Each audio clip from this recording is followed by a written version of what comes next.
Hello, my name is Marcus and welcome to Tabletop Reviews on a Monday, which would normally mean I would have to go through a few ticket rides. But I've decided one thing, which is I'm not really on top of new games that have just been released, which is obviously way better to be. So therefore, Mondays will from now on and all the way into the future be either ticket ride. If I have a ticket ride to review, it will be on a Monday just to catch up to it. And then maybe do a final review once I've reviewed all of them. Or new releases which I've recently received. Now I do have, right now, 3 more ticket rides to review. And of course, a bunch more on the wish list. Maybe I get some for Christmas, who knows. But I also have 2 new arrivals. And I think I want to focus on the 2 new arrivals, just talk about them, hopefully get some clicks because of that. And therefore, today I'm looking at Dinosaur Exhibit. Small little Kickstarter that recently got through the door. Originally I actually wasn't too keen on it, but my girlfriend, well fiance, I really liked the look of it and wanted to get it. So I said fine, we'll get it for you, because I love you and you will pay. So we have it now here and well, let's talk about it. Alright, let's open up the box here.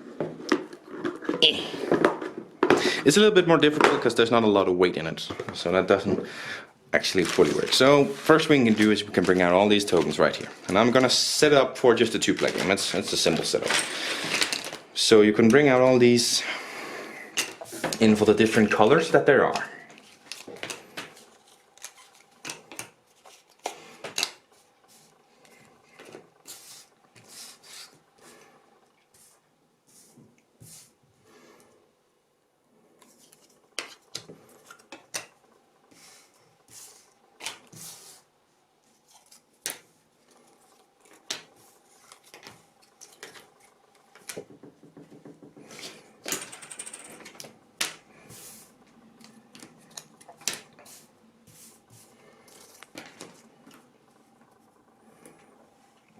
Boom. And then the winning token here for the winner. All of them take up, it's just, there we go, you can see it all. They all take up 4 spaces in different ways. This one is a square, this is just a one long line. Then you have all these pillar tokens, and as far as I understand, you need to split them up equally amongst the players. So as I said, we're putting this one up for a 2-player game, which, you know, just gonna throw them out like this.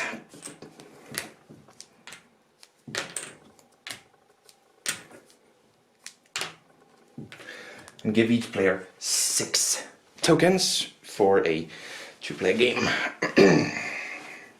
Great. Then each player is also going to get a pencil down here. It's Dinosaur Exhibit on it.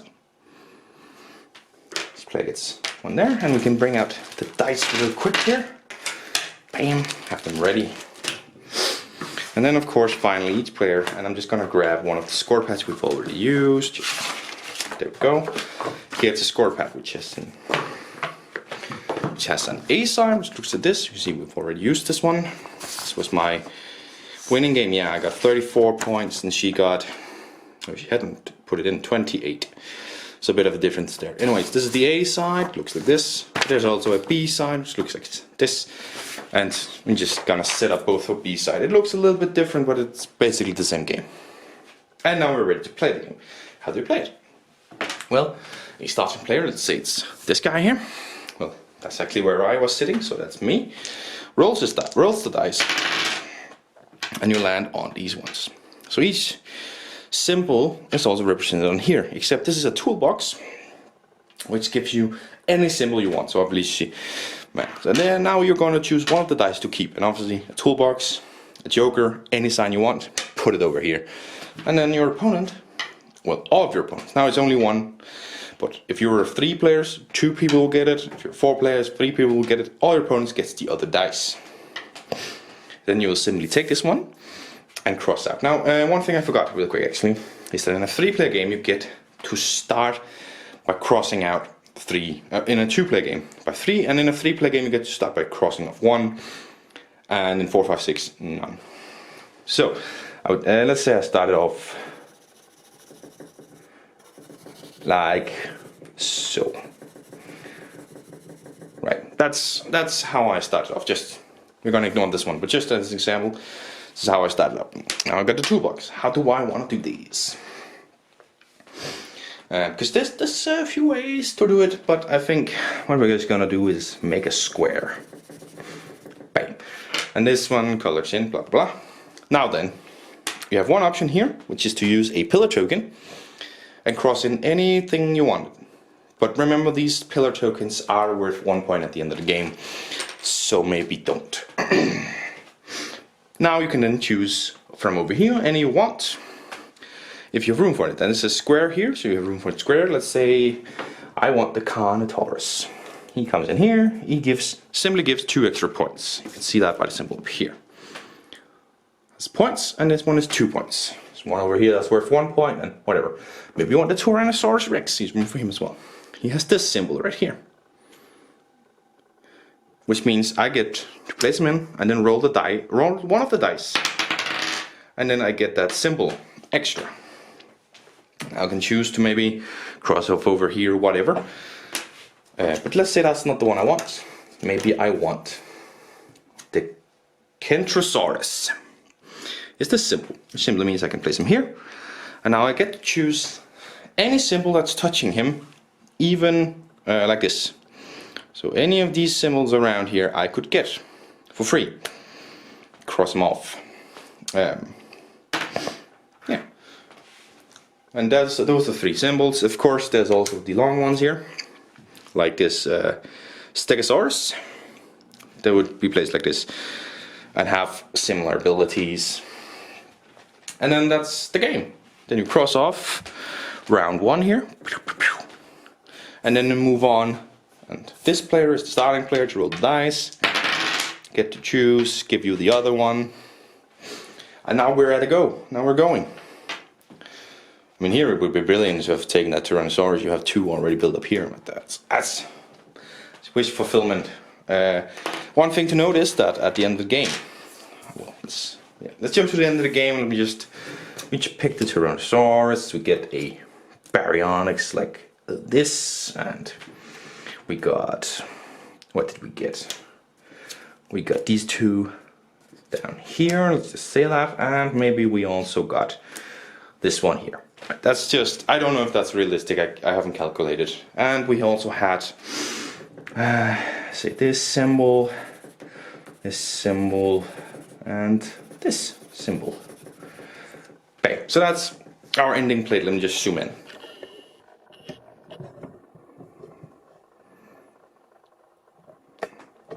So that's our ending plate, that's how it looks. So, how do we score points? First off, we get 3 points for every skeleton we have. Fossil, of course. So that's 3, 6, 9, 12, 15 points, plus any points on them, and there are 1 point. So that's 16 points. Then we get a point if we have 2 out of 3 in a set. So if we have 2 of them, that's worth 2 points. If we have all 3, it's worth 3 points. So it doesn't matter, it's fine. This is the ending. So that's, yeah, okay, let's just change it up real quick and say that we had this one down here as well. I will still add this one, fuck it. Right, but that's just, you know, let's do a quick 19 points instead. Just, yeah, quickly adding that in there. 19 points instead. And then we would, you know, receive 2 points for this one and 3 points for this one, which is 5 points. And then this one, if we crossed off, well, that's these ones here that didn't have any dinosaurs on it, if they are alone. So this one is, of course, technically right next to another one. So it's not worth a point. This one stands alone, and this one stands all alone. So that's 2 points for having them stand all alone. And then for every pillar token we have left, let's say we used that one. Yeah, whatever. Well, so 5 points because we have 5 left. And that gives a final score. Like that. And this example, it would be 10, 29, 30, 31. So worse than my other one. So maybe it wasn't so unrealistic at all. So yeah, You of course have to waver in this example, right? So let's say we have this one here. But maybe you could, instead of, you know, having it here, you could have picked this one. You're losing that 1 point, but you're adding this one, which adds 2 points. Which wouldn't change it at all, actually. This one. Bam. Because then you are technically adding 4 points. Although we're subtracting 2, you're adding 4. And all of a sudden you have a better score, right? That's 33 now. Anyways, that's the game. Let's get back to the table. Let's talk about it. Very simple cut to the table look at Dinosaur exhibit. Starting out the gameplay of this game, very simple, and it's honestly, originally it was the reason that I thought I didn't really enjoy the look of it, because it sounded just like a roll and write, which was heavy luck, which, I mean, basically Monopoly where you pencil something on instead. So I wasn't too keen on this game. Girlfriend was like, it's a dinosaur game and Long Shot, the dice game we recently had arrived and was really good as a roll and write, obviously. So it's like, dinosaur, roll and write, like Long Shot, woo! I was like, it's probably not like Long Shot, but we got it. Anyways, that's the background of it. Gameplay of this is very simple. You roll the 2 dice and that's it. But it is very luck based, but you have that tiny little mitigation of choosing the dice and then giving the rest. And I think that little mechanism is quite interesting. I haven't played a game before that uses this. I know that does exist in many places. It is not all new for this game, I do know. I just haven't played it before. Just some people like, that is not new. It is not, I know. I just haven't played it before and I really liked it actually. This thing of, it's almost the I split you choose, except I roll, I choose. Not at all the same. But it is a quite interesting thing. We obviously have played quite a few games 2-player here already. We do that a lot.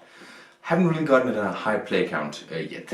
But I will do. I think I'm playing it for Christmas actually, around my dad's. Maybe he will play a game with me. Probably not. We'll see.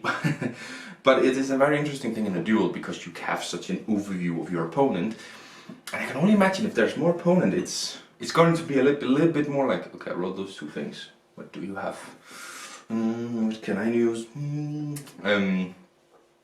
But sometimes you also get put in a little difficult situation of only one of the dice is useful for me and the other one is useful for her. So do I take the one that's less useful? And I think that's the brilliant of, if you have a square colored in all by itself, it's 1 point. Because if that other dice could be used for that. And all of a sudden you can take the worst dice to hand something worse to your opponent. I think that little point thing, the choose split thing, that's a pretty fun little mechanism. It's not groundbreaking and all new, it's very simple, it's very basic, but I really like it. That little thing, if you can score that, so something not useful is still kind of useful. It's very lovely. One thing I might not be too crazy on is that you can take as many as you want from the, this is where we usually put them, from the fossils. You can take as many as you want from them. I'm not too keen on that. I think you should be limited to 1, maybe 2 if it's of the same color, right? Something along those lines. Not too crazy on the fact that you can build up and just grab 5 at a time. Yeah. Not too crazy on that, but maybe it's mostly an annoyance at the final round. You get a final round, you can go through and choose some. If you build it up, that final round you can grab a couple. Maybe it should just be one last round where everybody can choose 1 in player order.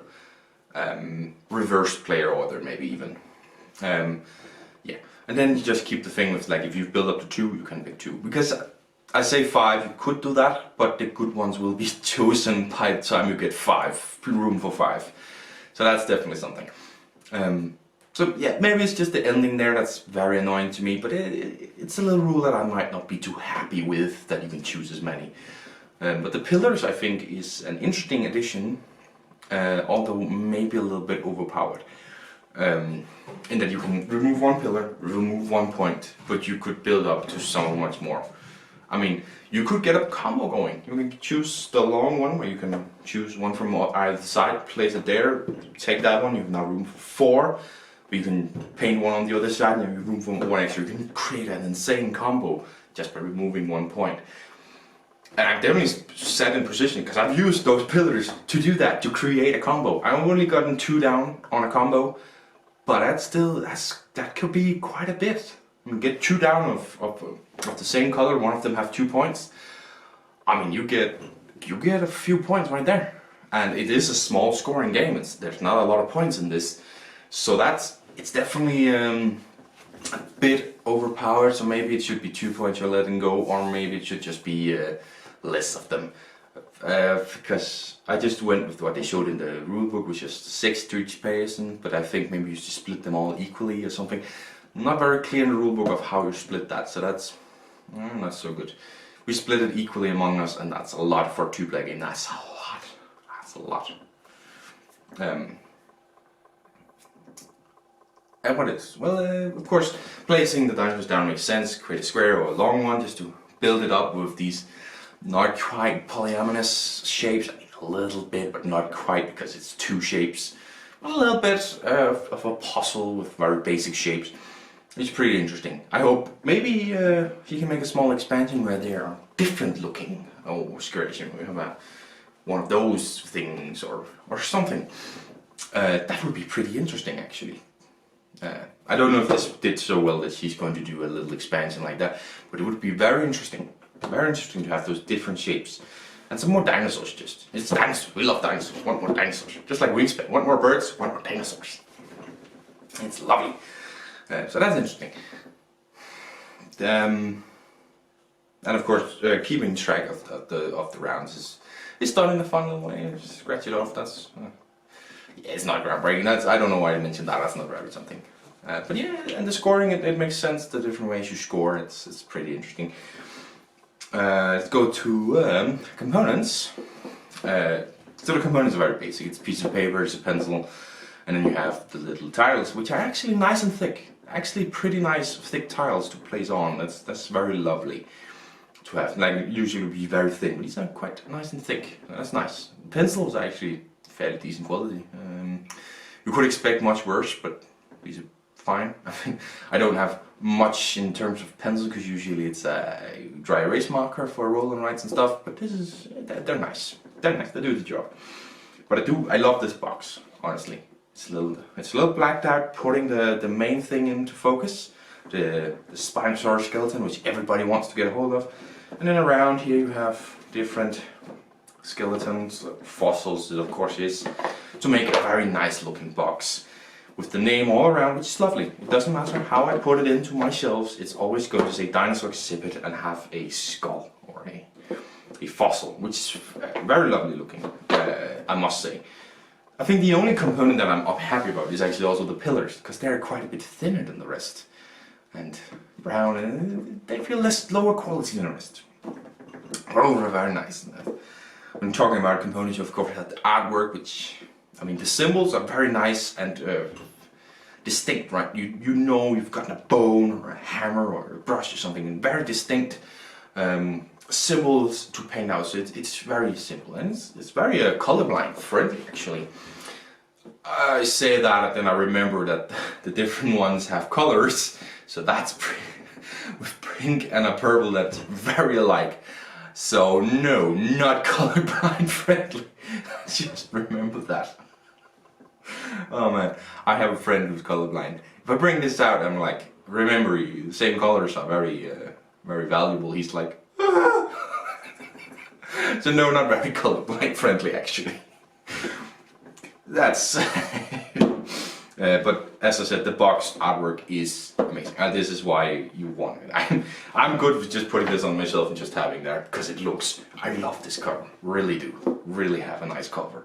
If there's like a vote for the top 10 covers of the year, I might have to say number 1. Flamecraft is pretty close because it's very nice looking, but this just puts you in the mood. And when talking about, let's talk about theme. And it's okay thematic, like all the things are things you would expect for excavations and putting them out there, you know.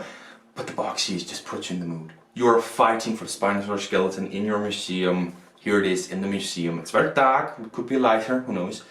but it actually looks very nice in the dark one. This just makes you, yeah, I want that skeleton right there. That's the one I want, and that's what you're fighting for. It puts you right in the mood to create the best possible museum and get the spine stories. So theme-wise, it's actually really is pushed through a lot better than I thought it would. Like when I read the Kickstarter, I thought it's not going to be very thematic. It's a simple game, yeah. But she wants it. Let's get it. I'm actually quite happy she wanted it because I like this simple game. It's some, as I said, I'm going to bring it to my dad. This is something I think I could get him to play because it's so fucking simple, and just the look of it is so amazing. Like I usually put in my games like this. I might turn this on like this and have it on my shelf like this. I like the cover that much. This is a really brilliant cover. So yeah. Does it lie to you? Players 1 to 6, ages 6 and up, minutes 15 to 25. Players want to just bring more pencils and then calculate in your head, because it obviously has a round counter from 1 to 7, depending on the amount of players, where 6 is the maximum. But if you're playing 7, 8, 9, 10 players, just 1 or 2 rounds instead of 3 for 6 players. Like, it's very similar. You can play with a lot of people with this one, I think, and I don't think you will lose a lot. I think I would maybe go all the way up to 10 for this one, maybe. 6 and up, yeah, that's pretty accurate. And I am going to bring it to Christmas when there is a 6-aged one. But it's very similar. You roll the dice, you pick the symbol. She might not understand the thing of like not giving them a good symbol, but that doesn't ruin the game, and it doesn't. If she plays to get the best symbol possible, that's fine.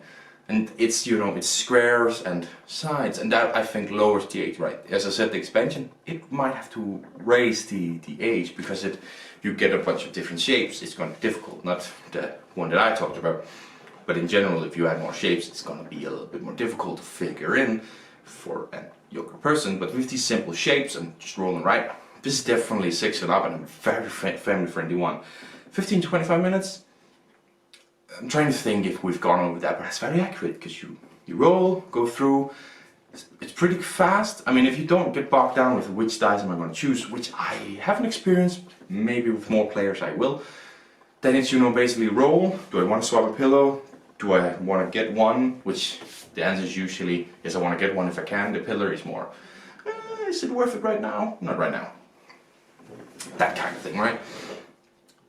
So, I mean, the player count is the only one I'm unhappy with here, because you can go a lot higher. I think we're going to be 8. No. Are we? Oh yeah, we're going to be 8. Damn. But I might play with all 8 if they want to. But I know that my brother and my sister, yeah, we're gonna be maybe 6 people playing. But again, this might be just one. Well, sister, I actually don't know. I haven't played with her. But my brother is going to be like, boy game. But we might play 7 or 8 people this, and I think it will work perfectly fine. We'll just say it's only 2 rounds. Maybe we'll say it's only 1 round, and we'll see. We'll see. Everybody's going to get quite a lot of symbols anyways.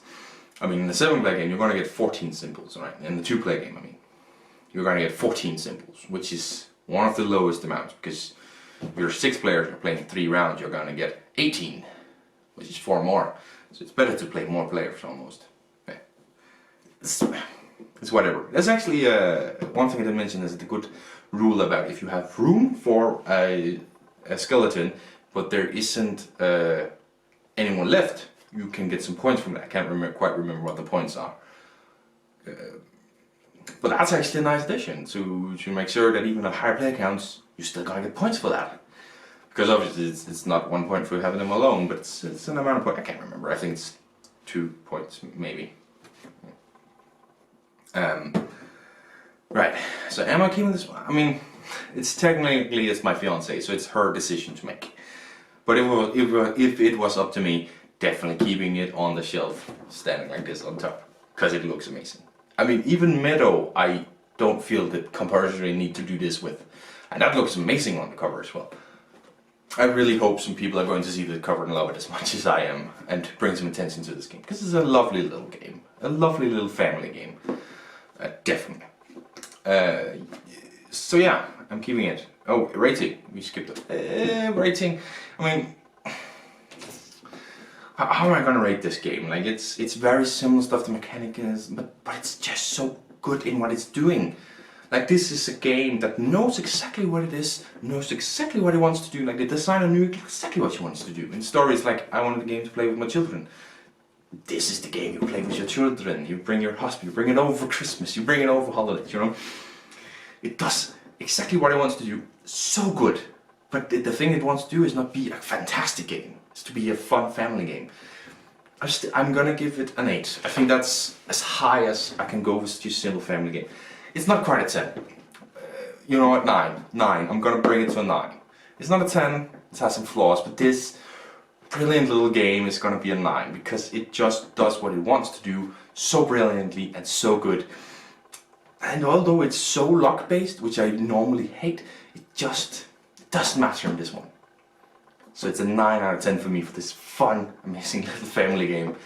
Thank you very much to the designer Kirsten Mott for going through this one. That's her name, right? What does it say? Printed in Guangdong. Yeah, sure. I can't actually see. It's only the art. Oh, design. Kristen Mott, not Kirsten. Kristen Mott. Thank you for bringing this game. It's brilliant, and I really hope my family likes it as well. They will. Thank you for watching this episode of Tabletop Reviews. Sorry there's no Take It to Ride this week, but I hope that this game gets some attention. It's a really good game. So thank you for watching. Until next time. Bye.